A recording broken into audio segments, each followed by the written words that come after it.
हाँ जी स्टूडेंट। सभी बच्चों को गुड मॉर्निंग, सभी बच्चों को नमस्ते, सभी बच्चों को सलाम वालेकुम, सभी बच्चों को सत श्री अकाल। क्लास में सभी बच्चों का मैं वेलकम करता हूं। बहुत ही शानदार, जानदार, मजेदार एक लेक्चर आपके सामने अभी आएगा। सबसे पहले सिस्टम में कुछ प्रॉब्लम की वजह से आज हम थोड़ा सा लेट हो गए हैं। कोई बात नहीं, इसको हम पढ़ा के कंपनसेट कर देंगे। सभी बच्चों से रिक्वेस्ट यही है कि क्लास के प्रोटोकॉल को फॉलो करते हुए जल्दी जल्दी अपने क्लासरूम में बैठ जाएं, सो दैट कि मैं बहुत ही बेहतरीन लेक्चर ऑर्गेनिक का आपको पढ़ा सकूं। अब मैं नमस्ते की फॉर्मेलिटी और गुड मॉर्निंग की फॉर्मेलिटीज को छोड़कर डायरेक्ट पढ़ाई के विषय की बात करता हूं। सबसे पहले बच्चे ये मुझे बताओ कि क्या जो पहला लेक्चर जो था, जो मैंने आप सभी को कराया, वो क्या सभी को क्लियर है या नहीं है? और अगर डाउट है तो उसमें क्या है, फटाफट बता दो। और नहीं तो मुझे ये आदेश कर दो कि सर आप आगे बढ़ो, क्योंकि हम 10 मिनट तो पहले ही लेट हो चुके हैं। सबसे पहले मैंने आपको बताया था कि ऑर्गेनिक केमिस्ट्री क्या होती है। तो मैंने आपको यह बताया था कि भाई ऑर्गेनिक केमिस्ट्री या तो हाइड्रोकार्बन होता है या उसके कंपाउंड्स की केमिस्ट्री होती है। उसमें कार्बन आपको जरूर मिलेगा, और जब कार्बन आपको जरूर मिलेगा तो कार्बन की हाइब्रिडाइजेशन स्टेट sp3 भी हो सकती है, sp2 भी हो सकती है और sp भी हो सकती है। फिर उसके बाद विषय उठा कि हम तमाम ऑर्गेनिक कंपाउंड्स को रिप्रेजेंट कैसे करेंगे। तो उसके लिए मैंने कहा कंप्लीट स्ट्रक्चर, कंडेंस स्ट्रक्चर और बॉन्ड लाइन नोटेशन का विषय मैंने उठाया। इसमें बॉन्ड लाइन नोटेशन पे मैंने काफी देर एग्जाम्पल दिए। मैंने बताया कि कार्बन और हाइड्रोजन कहाँ लिखे जाते हैं, कहाँ नहीं लिखे जाते हैं, और कैसे जिगजैग लाइन बनाई जाती है, कहाँ सीधी लाइन बनाई जाती है, और अगर कंपाउंड साइक्लिक हो तो हम उसे मैथ के पॉलीगॉन से शो करते हैं। और उसके बाद फिर मैंने कार्बन की डिग्री बताई और फंक्शनल ग्रुप की डिग्री बताई। उसमें मैंने एक बात कही कि फंक्शनल ग्रुप की जो डिग्री होती है वो कार्बन ही डिसाइड करता है, लेकिन अगर एन का फंक्शनल ग्रुप आता है, यानी एमीन्स का फंक्शनल ग्रुप आता है, तो उसकी जो डिग्री है वो कार्बन नहीं, नाइट्रोजन कहता है मैं डिसाइड करूंगा। बाकी हर केस में कार्बन डिसाइड करता है। तो यहां तक अपना डिस्कशन हो चुका था। अब आपके आदेश से मैं अपने सिलेबस को आगे बढ़ाता हूं। तैयार हो जाइए, बहुत ही शानदार तरीके से आज मैं आपको पढ़ाने वाला हूं। तो पहले आपको मैं आज क्या पढ़ाने वाला हूं वो सुनिए। आज मैं सबसे पहले आपको क्लासिफिकेशन पढ़ाने वाला हूं। किसकी भाई? किसका क्लासिफिकेशन? तो क्लासिफिकेशन में पढ़ाने वाला हूं ऑर्गेनिक कंपाउंड्स का। तो क्लासिफिकेशन में ऑर्गेनिक कंपाउंड्स का मैं पढ़ाने वाला हूं। ओसी मतलब ऑर्गेनिक कंपाउंड। देखो, जब मैं इसका क्लासिफिकेशन आपको पढ़ाऊंगा तो सबसे पहले तो मैं आपको एक बात बता दूं कि ऑर्गेनिक कंपाउंड, जो हमारे ये ऑर्गेनिक कंपाउंड होते हैं, वो दो प्रकार के होते हैं। एक वो जिनका ओपन स्ट्रक्चर होता है, एक वो जिनका साइक्लिक स्ट्रक्चर होता है। साइक्लिक मतलब जिसमें रिंग बनती है, जिसे हम मैथ के पॉलीगॉन से शो करते हैं।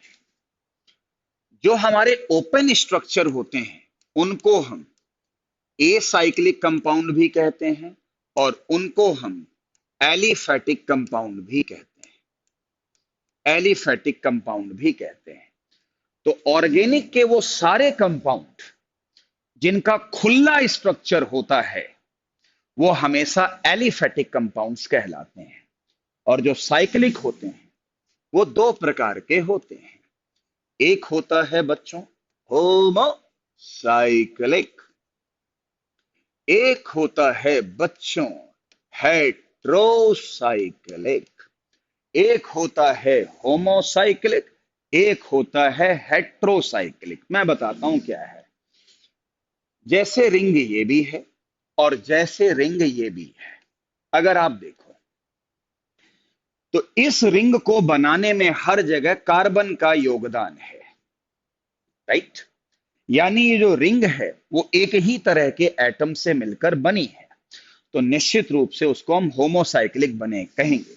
लेकिन अगर मैं यहां की बात करूं तो यहां कार्बन है, यहां कार्बन है, यहां कार्बन है, लेकिन यहां ऑक्सीजन है।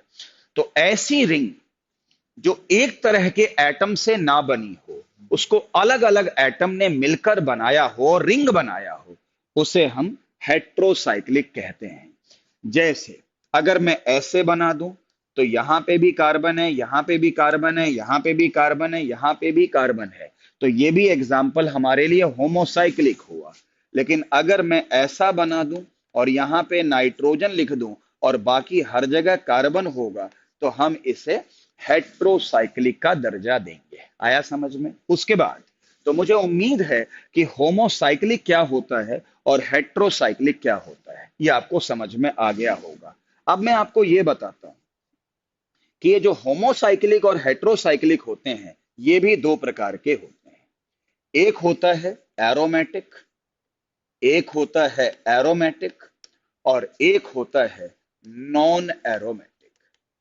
नॉन एरोमेटिक, एक होता है एरोमेटिक, एक होता है नॉन एरोमेटिक। नाम तो सुना ही होगा, एरोमेटिक कंपाउंड। ठीक है, सुनो, हम आगे चलकर इसी चैप्टर में एक रूल पढ़ाएंगे, हक्कल्स रूल। नाम भी बड़ा अजीब है, हक्कल, ऐसा लग रहा है हकला रहा है, लेकिन यह हकला नहीं है, यह हक्कल्स रूल है। और हक्कल्स रूल हमें बताता है कि कौन एरोमेटिक है और कौन एरोमेटिक नहीं है। तो एरोमेटिक पता किसको कहते हैं? जो हक्कल्स रूल को फॉलो करते हैं। यानी ये भाई साहब हक्कल्स रूल को फॉलो करेंगे। अब हक्कल्स रूल क्या है वो हम आगे पढ़ेंगे, लेकिन नॉन एरोमेटिक हैं, वो होते हैं जो हक्कल्स रूल को फॉलो नहीं करते हैं। तो अभी के लिए आप इतनी चीजें याद कर लीजिए, क्या? कि एरोमेटिक कंपाउंड्स वो होते हैं जो हक्कल्स रूल को फॉलो करते हैं, और जो हक्कल्स रूल को फॉलो नहीं करते हैं वो नॉन एरोमेटिक होते हैं। तो ये पूरा ऑर्गेनिक कंपाउंड का एक क्लासिफिकेशन है। ये क्लासिफिकेशन एनसीईआरटी में भी दिया है, उसमें कुछ और एग्जाम्पल आपको दिए हैं। आपको एनसीईआरटी पढ़नी है, पढ़नी है, पढ़नी है। और मैंने क्या बताया कि जितने भी ऑर्गेनिक कंपाउंड होते हैं, किसी का स्ट्रक्चर खुल्लम खुल्ला होता है, खुला स्ट्रक्चर होता है। खुला स्ट्रक्चर कैसे? ऐसे ऐसे ऐसे ऐसे, जिसमें कोई रिंग ना दे, है ना, तो उसको हम बोलते हैं ए साइक्लिक, यानी जो साइक्लिक नहीं है। और उनको हम एलिफेटिक कंपाउंड्स भी कहते हैं। समझ में आ गया होगा। लेकिन जो साइक्लिक होते हैं वो होमो और हेट्रो होते हैं। होमो में एक ही तरह के एटम होते हैं, हेट्रो में कई तरह के एटम्स होते हैं। फिर ये भी दो प्रकार के होते हैं, एरोमेटिक और नॉन एरोमेटिक।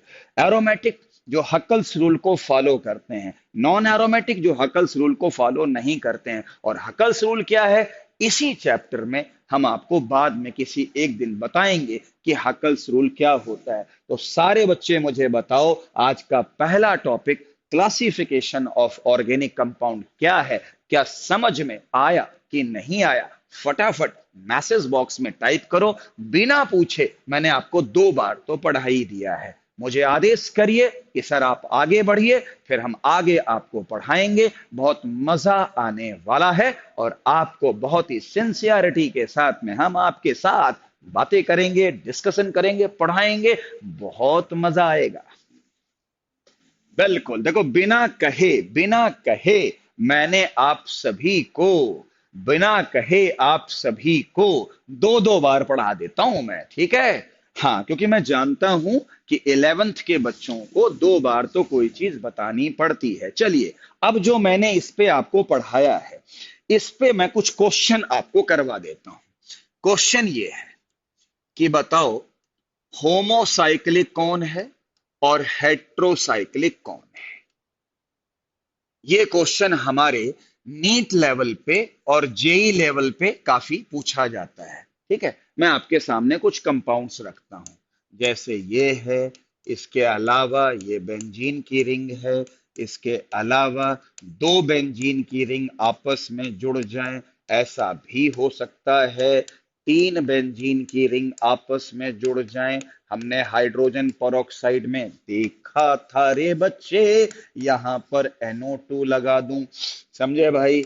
इस जगह पे अगर मैंने यहाँ पे CH3 लगा के यहाँ N कर दिया, और इतने कंपाउंड्स में आपको बताना है कि कौन कौन से कंपाउंड्स होमोसाइक्लिक हैं और कौन कौन से कंपाउंड्स हेट्रोसाइक्लिक हैं।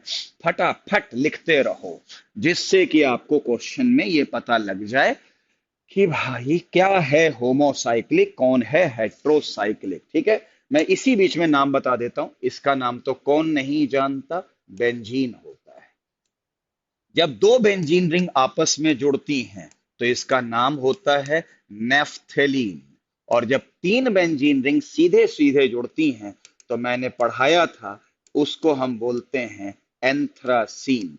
सबको पता होगा। ठीक है, आगे चलते हैं। देखो, होमोसाइक्लिक और हेट्रोसाइक्लिक अब मैं आपको बताता हूं। देखो, carbon carbon carbon carbon carbon, हर जगह homocyclic. Carbon carbon carbon carbon carbon carbon, homocyclic. क्या बात है! Carbon carbon carbon carbon carbon carbon carbon carbon carbon, इसको भी हम क्या बोलेंगे? Homocyclic. Carbon carbon carbon carbon carbon carbon carbon carbon carbon carbon carbon carbon carbon carbon carbon, इसे भी क्या बोलेंगे? होमोसाइक्लिक। क्या बात है! ओके, इसको क्या बोलेंगे? Carbon carbon carbon carbon carbon carbon, sir nitrogen. इसे बोलना चाहिए हेट्रोसाइक्लिक। नहीं, ये है होमोसाइक्लिक। क्यों सर? अरे सर, ये तो हेट्रो होना चाहिए क्योंकि नाइट्रोजन भी है। ओ भाई, होमोसाइक्लिक और हेट्रोसाइक्लिक पता किसको कहते हैं? अरे जो रिंग बनी है उसे तो एक ही तरह के एटम ने बनाया है। रिंग के बाहर क्या है उससे मुझे क्या मतलब है? रिंग तो एक ही तरह के एटम्स ने बनाई है, इसलिए होमोसाइक्लिक। लेकिन इस वाले केस में क्या है? Carbon carbon carbon carbon carbon carbon, nitrogen, बाहर कार्बन लेकिन रिंग में नाइट्रोजन आ गया, इसलिए इसे क्या बोलेंगे? हेट्रोसाइक्लिक। हेट्रोसाइक्लिक। ऐसे क्वेश्चन आपसे पूछे जाते हैं। तो बात ध्यान रखना कि अगर होमोसाइक्लिक और हेट्रोसाइक्लिक पूछे तो बस रिंग पे नजर रखना कि उसे एक तरह के एटम ने बनाया है या दो तरह के एटम ने बनाया है। बाहर रिंग के क्या हो रहा है इससे हमें कोई मतलब नहीं है। तो इस पे जो मैंने आपको कुछ क्वेश्चन कराए कि आप कैसे पहचानोगे कि कौन होमोसाइक्लिक है और कौन हेट्रोसाइक्लिक है, क्या बच्चों को ये क्वेश्चन समझ में आए? फटाफट मैसेज बॉक्स में टाइप करिए। अब मैं अगले टॉपिक के लिए शुरुआत करने जा रहा हूं और अब मैं आपको बताऊंगा IUPAC कैसे लिखी जाती है, नॉमेनक्लेचर कैसे लिखा जाता है। इसके बाद मेरा टॉपिक ये शुरू होगा। फटाफट बताइए। तो रिजुल, पारुल, माधव मिड्ढा सभी ने कहा कि सर समझ में आ गया। सोनिया, सानवी और भी सच, ईशु और ये पारुल दुहन, सक्षम खरमंदा, सारे बच्चे मेरे से कह रहे हैं कि यस सर, क्लियर। बहुत अच्छी बात है। तो आज अब हम आगे पढ़ाने जा रहे हैं, इसको हम पढ़ाने जा रहे हैं नॉमनक्लेचर।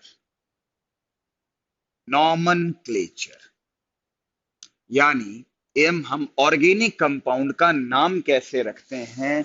अगर बच्चों ने 10th क्लास में पढ़ा है तो IUPAC भी पढ़ा होगा, है ना? थोड़ा सा बेसिक लेवल 10th में पढ़ाया जाता है। ठीक है, उसी को ही बहुत ही लार्ज डिस्कशन में अब हम आज से पढ़ाना शुरू कर रहे हैं।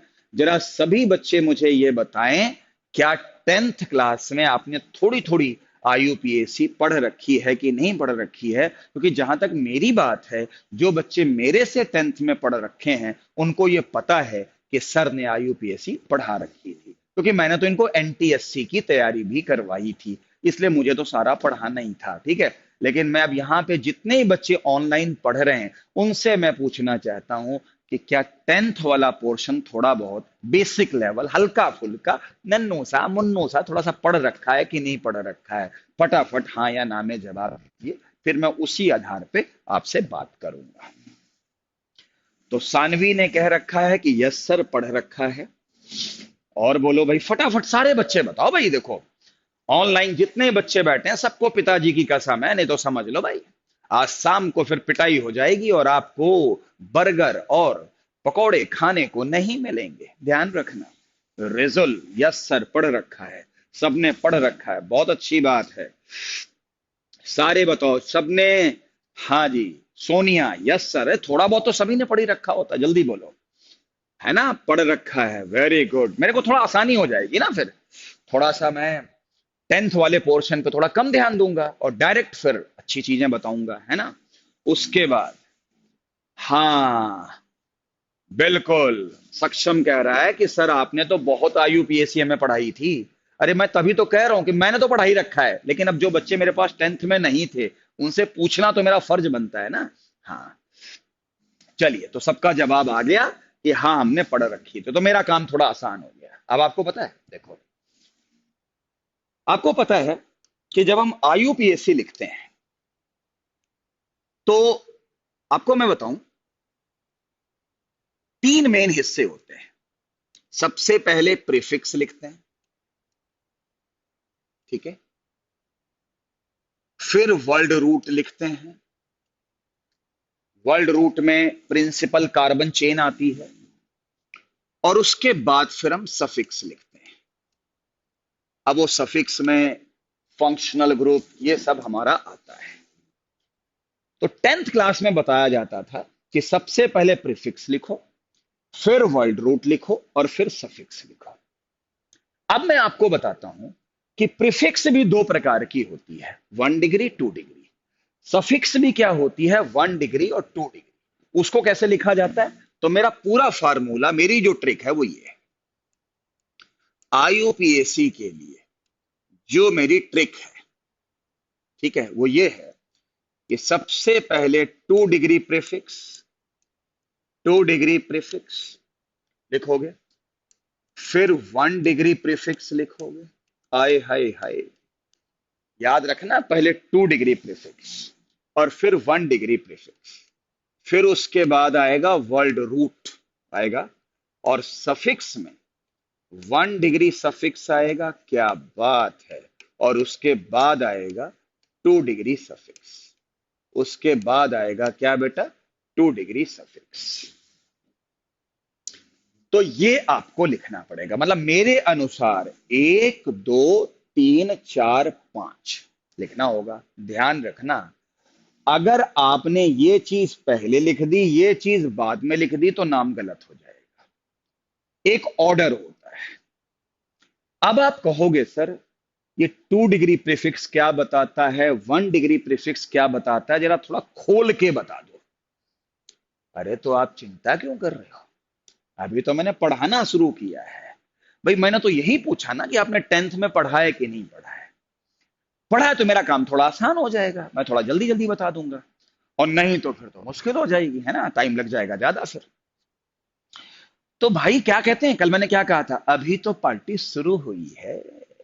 अंटी पुलिस बुला लेगी, अंटी पुलिस बुला लेगी, क्यों भाई, अभी तो पार्टी शुरू हुई है, यानी अभी तो सिलेबस शुरू हुआ है।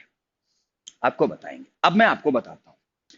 अगर आपने टेंथ में पढ़ा होगा तो आपको पता है, आप एक प्रिंसिपल चेन कार्बन की सेलेक्ट करते थे, और आपके टीचर आपको बताया करते थे कि हमेशा ऐसी कार्बन चेन सेलेक्ट करो जिसमें ज्यादा से ज्यादा कार्बन एटम आए।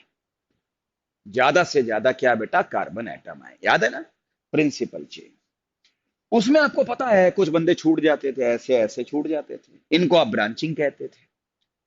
उस ब्रांचिंग को हमेशा 2 डिग्री प्रीफिक्स में लिखा जाता है, और वो सबसे पहले लिखा जाता है। यानी अपनी कॉपी में नोट्स बनाओ, नोट्स ये हुआ क्या, 2 डिग्री प्रीफिक्स में, 2 डिग्री प्रीफिक्स में क्या बात है, आपको ब्रांचिंग वाले का नाम सबसे पहले लिखना है। जैसे CS3 हो तो इसका नाम हुआ करता था टेंथ में मिथाइल। 2 कार्बन हो तो इसको हम क्या बोलते थे, इथाइल। आया समझ में, सीएल हो तो बोलते थे क्लोरो, आय हाय हाय। बीआर हो तो बोलते थे ब्रोमो, आय हाय हाय। आई हो तो आइडो, छोड़ो नहीं लिखते। NO2 हो तो इसको बोलते थे नाइट्रो, आय हाय हाय। OCS3 हो तो इसको हम बोलते थे मिथॉक्सी, आय हाय हाय। मिथॉक्सी। अब तुम लोग ये ना समझ लेना आय हाय हाय हर जगह नाम जोड़ रहा है, तो तुम कोई पूछ ले कि OCS3 का नाम क्या है, तो आप कहो मिथॉक्सी, ओए होए होए होए। मिथॉक्सी, ओए होए होए। अरे ये नहीं है, ये तो मेरा तकिया कलाम है, समझे भाई, कि मैं पढ़ाते वक्त बहुत इंजॉय करता हूँ। मिथॉक्सी हो, आया समझ में। OC2H5 का नाम क्या होगा? इथॉक्सी, ओए होए होए। तो ये ना कहना कि OC2H5 का नाम होगा इथॉक्सी, ओए होए होए। तो ये ओए होए होए कुछ नहीं है भाई, इथॉक्सी नाम है। तो 2 डिग्री प्रीफिक्स में जो प्रिंसिपल कार्बन चेन सेलेक्ट करते हुए जो दाएं बाएं ऊपर नीचे छूट जाते थे, उनको हम सबसे पहले लिखते थे और उनको हम ब्रांचिंग में लिखते थे। बच्चों को समझ में आ गया होगा, ऐसा मेरा मानना है। क्लियर है? ओके। उसके बाद सर, 1 डिग्री प्रीफिक्स क्या बताता है? 1 डिग्री प्रीफिक्स ये बताता है कि कंपाउंड का स्ट्रक्चर खुला है या कंपाउंड का स्ट्रक्चर साइक्लिक है। अगर खुला है तो कुछ नहीं होता 1 डिग्री प्रीफिक्स, और अगर बंद है, अगर बंद है, अगर बंद है, बंद है, बंद है, बंद है, बंद है, तो 1 डिग्री प्रीफिक्स, 1 डिग्री प्रीफिक्स जो होता था वो क्या होता था? 1 डिग्री, अगर खुला है स्ट्रक्चर, जैसे ये स्ट्रक्चर खुला है, तो 1 डिग्री प्रीफिक्स नहीं लिखेंगे, कुछ भी लिखने की जरूरत नहीं, कुछ भी नहीं लिखा इसका मतलब खुला है।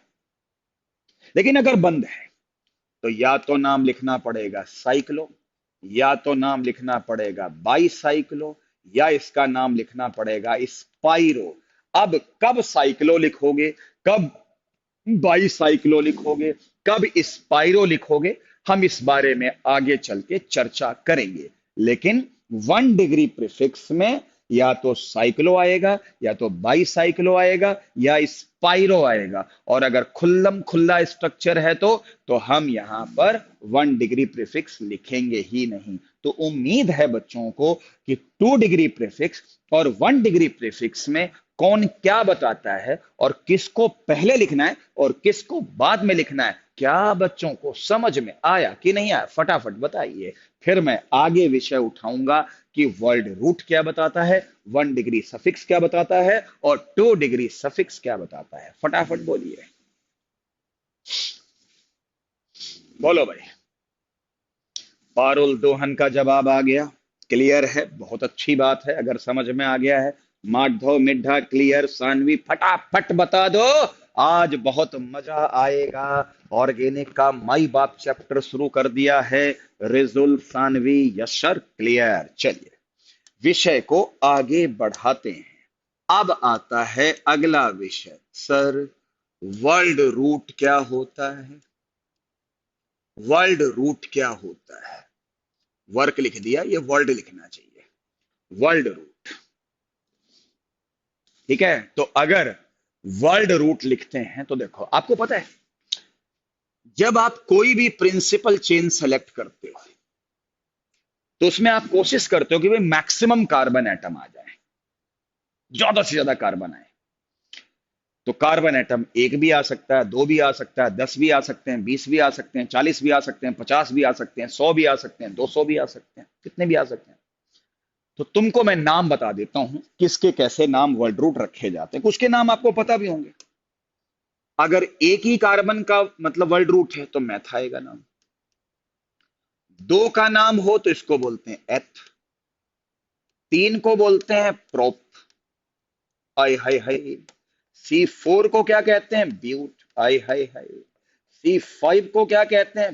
पेंट। क्या बात है, समझ लो। ना समझ में आए तो बाद में ये ना कहियो मास्टर को पढ़ाना नहीं आता, अभी 10 बार पूछ लियो, ठीक है। 6 को बोलते हैं हेक्स।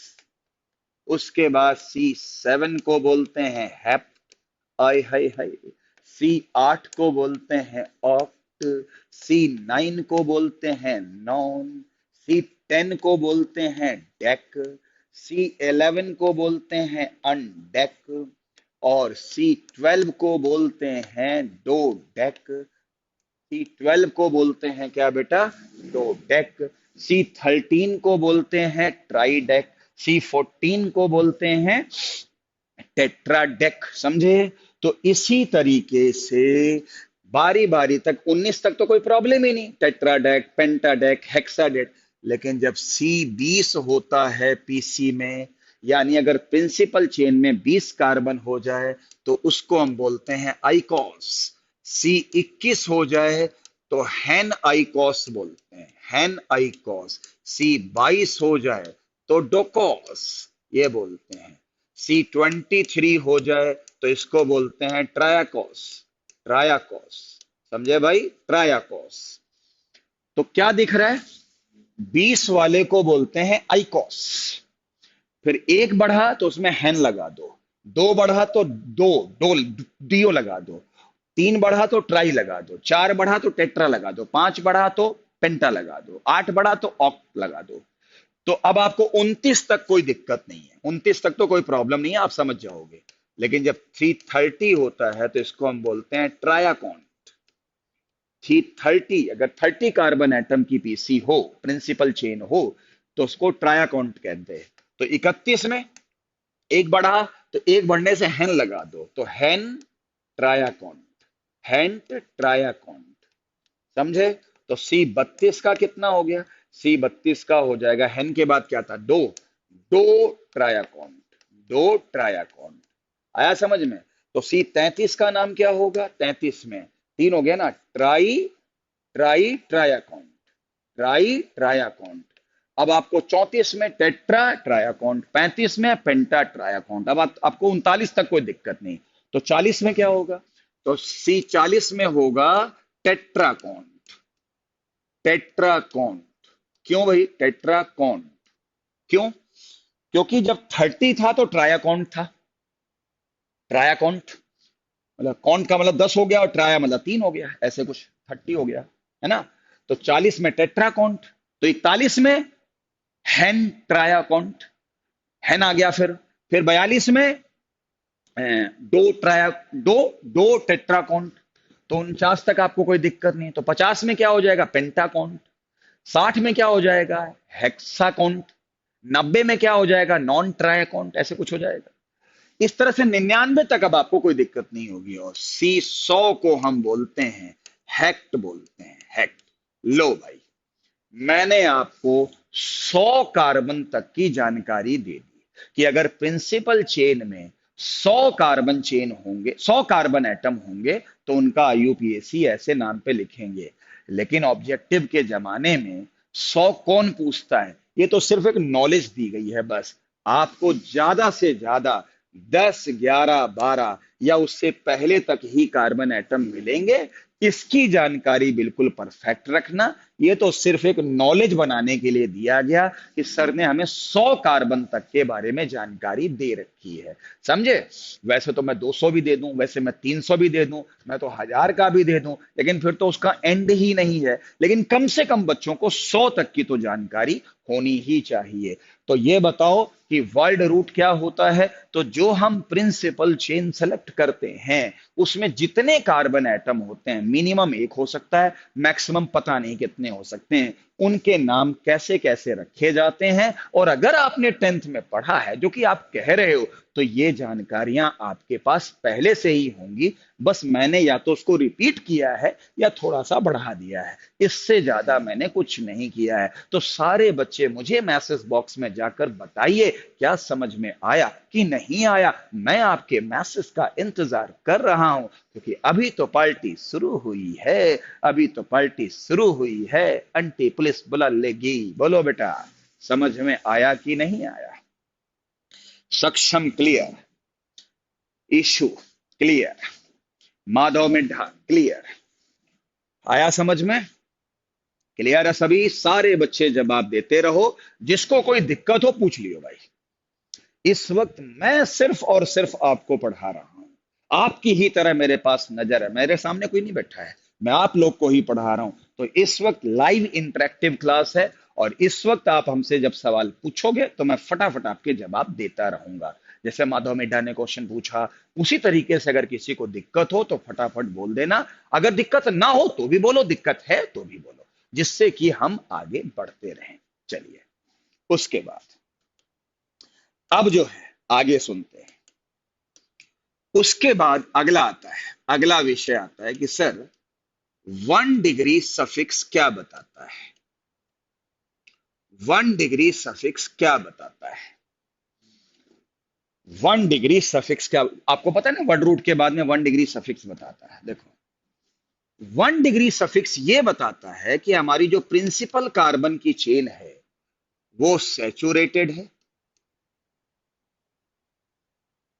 या फिर अनसैचुरेटेड है। ध्यान रखना, एनसीईआरटी की बुक जरूर पढ़नी है केमिस्ट्री में। सैचुरेटेड है कि अनसैचुरेटेड है, यानी 1 डिग्री सफिक्स हमें यह बताएगा कि हमारी कार्बन की चेन सैचुरेटेड है या फिर अनसैचुरेटेड है।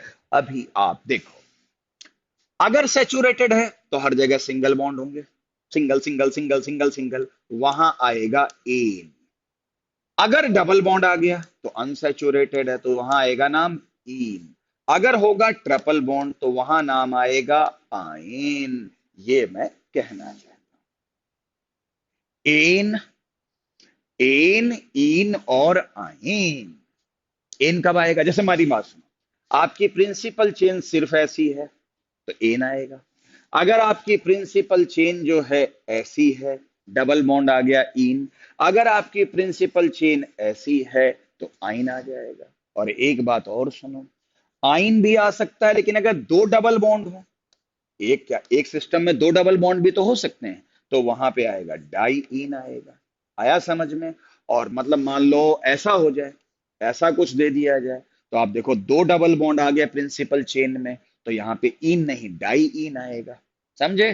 ट्रिपल बॉन्ड हो तो दो हो तो डाई आइन हो जाएगा। तो ये हमारा 1 डिग्री सफिक्स हमें बताएगा। तो सर 2 डिग्री सफिक्स क्या आएगा? 2 डिग्री सफिक्स जो सबसे लास्ट में है वो क्या बताएगा?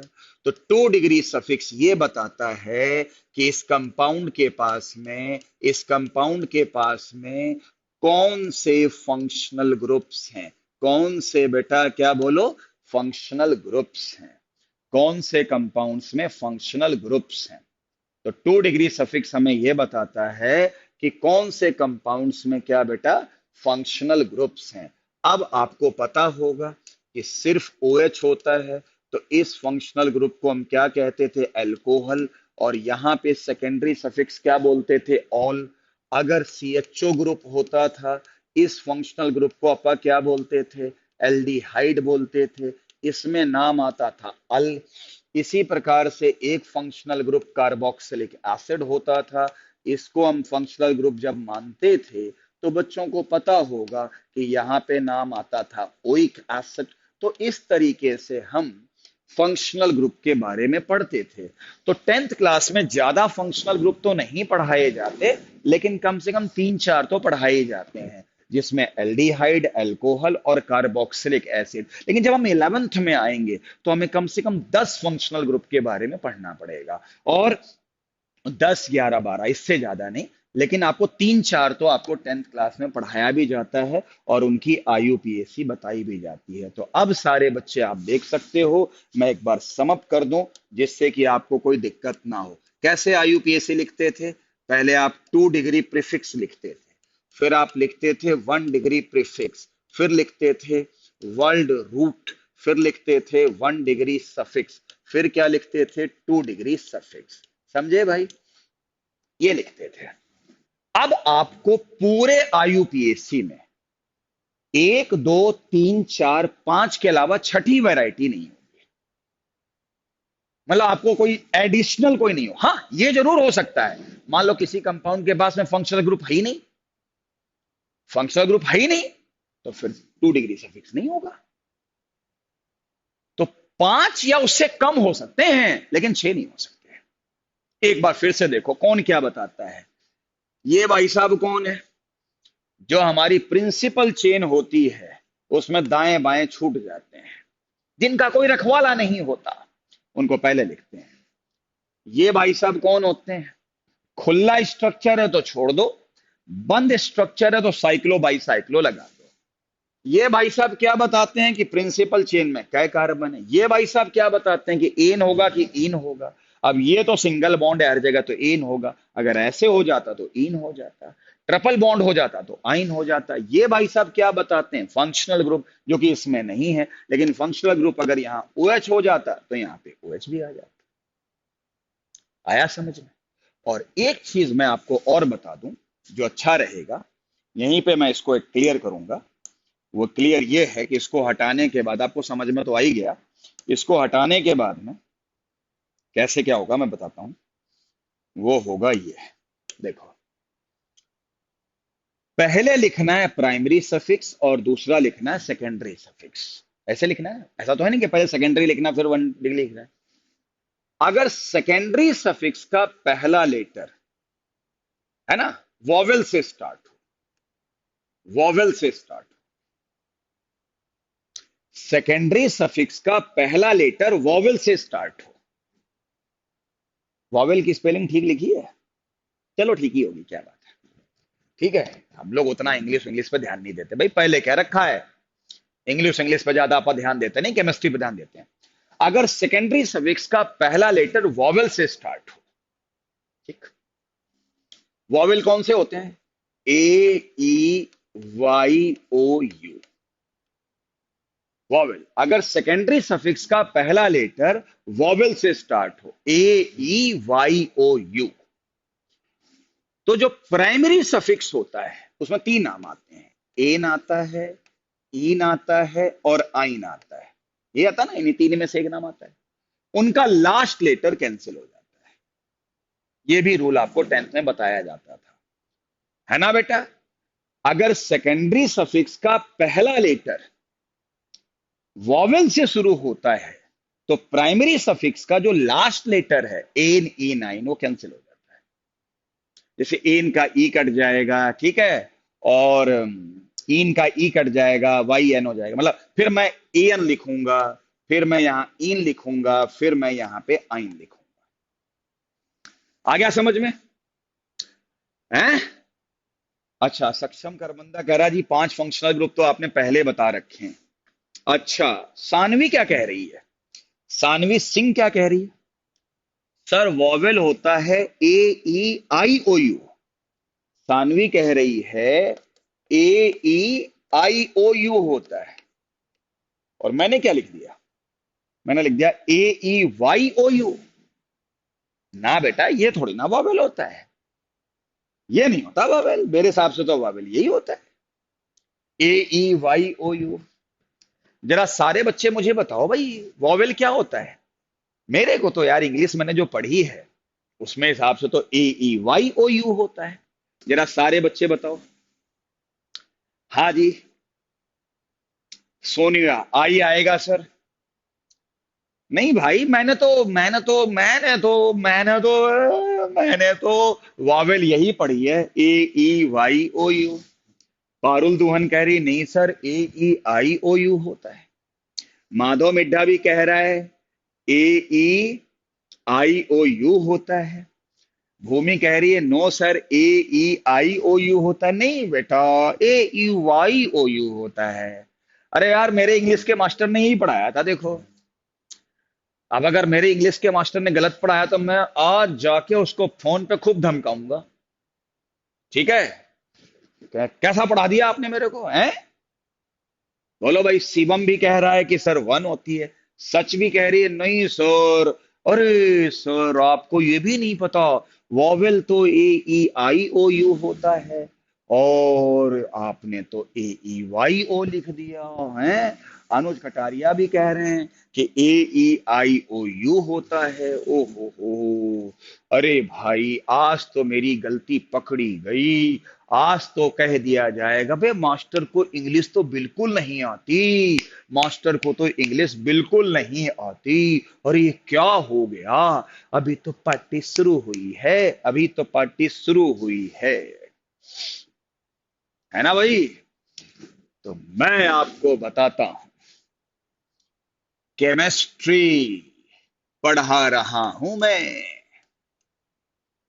केमिस्ट्री में वॉवेल होता है A E Y O you.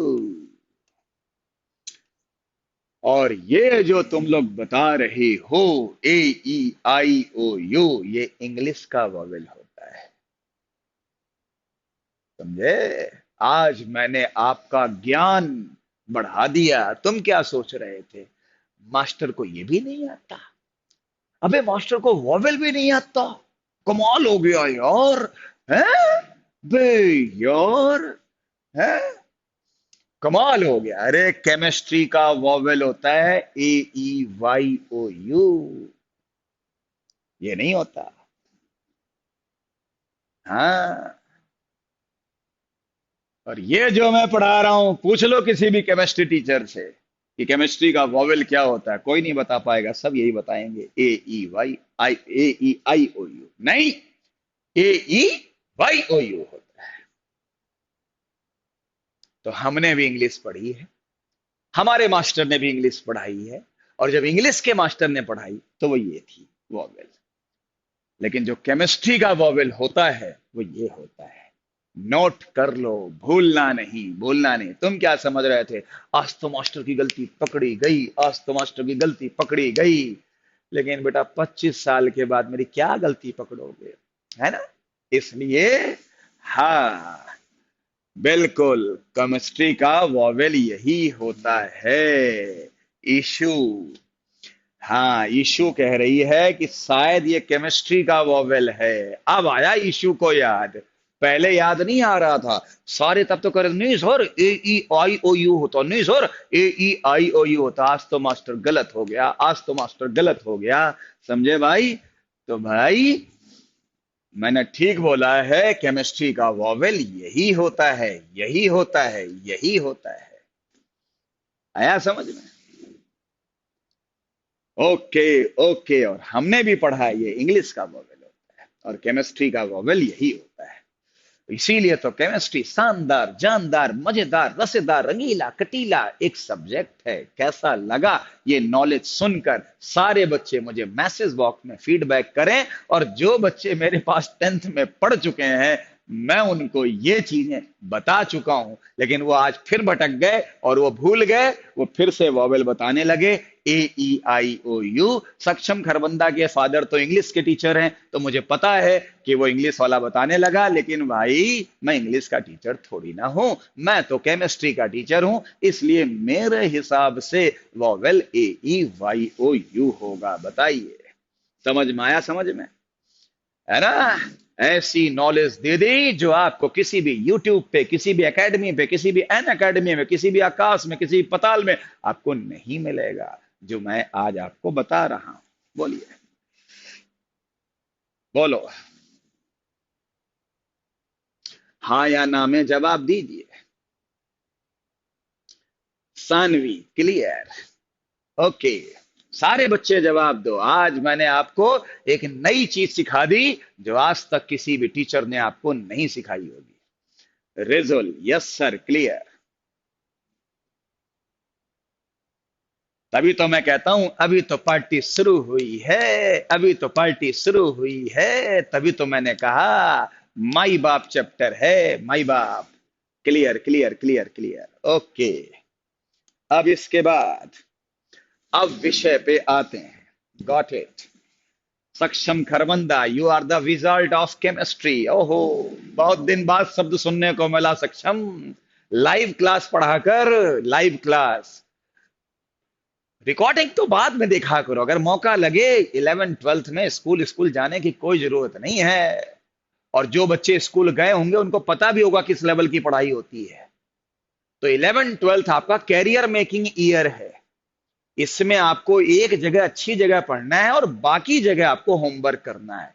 School भी जाओगे, हमारा भी करोगे, स्कूल का भी काम करोगे, हमारा काम करोगे, कर ही नहीं पाओगे, तुम फ्रस्ट्रेट हो जाओगे। इसलिए 11 ट्वेल्थ में अगर आपके सपने बड़े हैं तो लाइव क्लास अटेंड किया करो, मैं आपसे बार बार आप लोगों से कहता हूं, ठीक है। बाकी हाँ, नॉन अटेंडिंग ले रखी है ना, बहुत अच्छी कर रहा। हाँ, अगर आप लोग, अगर आपके सपने बड़े हैं, देखो सपने छोटे हैं फिर तो कोई बात नहीं, फिर तो मैं कुछ कहूंगा भाई स्कूल जाओ, फिर तो कोई दिक्कत नहीं है। लेकिन अगर आप हमसे पढ़ रहे हो और हमारा होमवर्क करना चाहते हो तो स्कूल को तो छोड़ना पड़ेगा, सीधी बात है। नहीं तो कर ही नहीं पाओगे, कर ही नहीं पाओगे। इस लेवल तक की पढ़ाई के लिए क्या आपको लगता है कि आपका माइंड फ्रेश होना चाहिए? आज ऐसा ज्ञान दे दिया जिसमें पता ही नहीं लगेगा। चलो हो गया भाई। तो इस तरीके से आप सबने देखा कि हम लोगों ने अपनी बात को खत्म कर दिया है। अब मैं एक काम करता हूं, अब 5 मिनट और पढ़ा सकता हूं, मैं मानता हूं 5 मिनट में और, क्योंकि मैं 10 मिनट लेट हुआ था। लेकिन मैं अब ये सोच रहा हूं कि अब आपको मैं मौका देता हूं। एनसीईआरटी, एनसीईआरटी में जहां से आईयूपीएसी शुरू हुई है वहां तक कम से कम 5-6 पेज होंगे लगभग। पूरी लाइन टू लाइन उसको पढ़ लो, मैं आपको समय दे देता हूं और कल से आईयूपीएसी कराना शुरू करूंगा। पूरे रूल बताऊंगा, सारा अच्छे से तैयार कर लो, पूरा अच्छे से देख लो। और एक काम और करो, एक काम और करो, जितनी 10th में आईयूपीएसी पढ़ी थी उसको दोबारा से रिवाइज कर लो, उसमें याद आ जाएगा आपको, समझे? तो इससे आप कल जो है जब आप मेरे साथ बैठोगे क्लास में आओगे तो बड़ा मजा आएगा आपको। तो ये होमवर्क इसलिए मैं 5 मिनट आज पहले छोड़ रहा हूं, क्योंकि 10 मिनट थोड़ा लेट हुए थे ना, तो इस वजह से आज पढ़ा तो सकते थे, फिर मैंने कहा नहीं, ये होमवर्क देते हैं इनको। क्योंकि जब तक आप होमवर्क नहीं करोगे, सेल्फ स्टडी नहीं करोगे, तब तक कैसे रिजल्ट आएगा? मैं कितना ही पढ़ा लूं, चाहे कुछ भी कर लो। और ऑनलाइन का सबसे बड़ा फायदा यही होता है कि आपके समय की बचत होती है। अब घर में हो, क्लास खत्म हुई, 5 मिनट में होमवर्क करने बैठ सकते हो। और ऑफलाइन में क्या है, पहले आना जाना इधर उधर, तो वो तो हर बच्चे की अलग अलग चॉइस है, समझे भैया, कौन किस तरह का माहौल चाहता है। लेकिन आगे आने वाले समय में ऑनलाइन ही लोग प्रिफर करेंगे, ऐसा मेरा मानना है। और खासतौर पे वो बच्चे जो पढ़ना चाहते हैं, डिफॉल्टरों की तो कोई बात ही नहीं। तो खैर जो भी है वो तो विषय है, इतना आपको पढ़ के रखना है, 10th को रिवाइज करना है। और कल कैसी लगी आज मेरी क्लास, कैसी लगी आज आपको नॉलेज, आपको कैसा लगा मेरा अंदाज? और मैं आपसे कल फिर इसी समय फिर मिलूंगा। और 5-7 मिनट की लेट कभी कभी हो जाए करे ना, तो चिंता मत माना करो, वो होगे, क्लास शुरू जरूर होगी, क्योंकि अगर क्लास नहीं होगी तो आपके पास इंफॉर्मेशन जरूर पहुंच जाएगी। इसलिए आज यहीं पर अपने आप को खत्म करता हूं, कल मिलूंगा same time, tata bye bye. है हाँ, चैप्टर कितने दिन लगेंगे? अभी तो पार्टी शुरू हुई है, सांच 30 दिन से ऊपर, 40 दिन से पहले, 30 और 40 दिन के बीच में